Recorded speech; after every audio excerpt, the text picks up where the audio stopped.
Gini, tadi kan saya bilang yang namanya korban itu adalah orang yang menderita karena kekerasan. Yang mati namanya Joshua Huta Barat.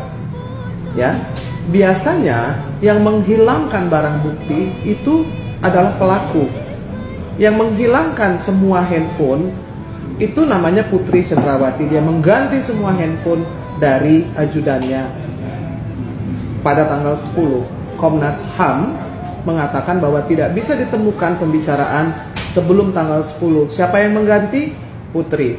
Apakah ada CCTV? Apakah ada CCTV di Magelang?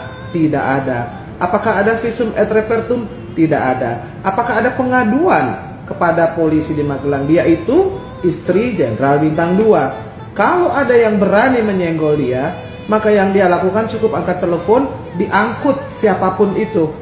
Dan itu semua tidak dilakukan. Lalu ketika sekarang dia bersikap seolah-olah menjadi korban, tidak pernah ada korban di dunia ini yang menghilangkan semua barang bukti. Itu kelakuan pelaku yang menutupi kejahatannya. Itu jadi diingat, kita pakai nalar kritis aja.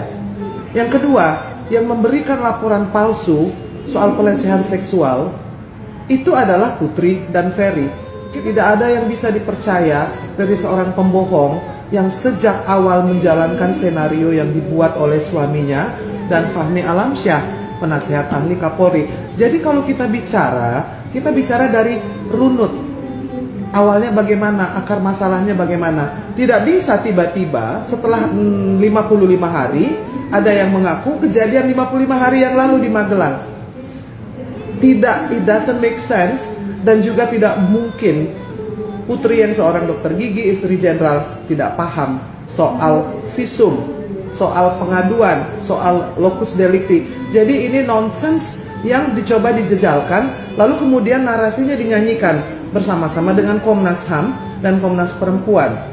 Yang namanya perempuan, Putri Cenrawati, menjanjikan 1 miliar kepada Richard Eliezer, 500 juta kepada Ricky Rizal, 500 juta kepada Kuat Ma'ruf. Itu Putri Cenrawati yang menjanjikan berdua bareng dengan suaminya. Jadi janganlah kita melihat seolah-olah ada perempuan yang naif, yang perlu dilindungi. Itu nggak bisa, sayang. Ada orang mati yang namanya difitnah. Sudah tidak laku urusan di Duren 3, pindah lokasi, mundur 55 hari yang lalu. It doesn't make sense. Dan lokasinya di Magelang. Dan udah terlalu lama.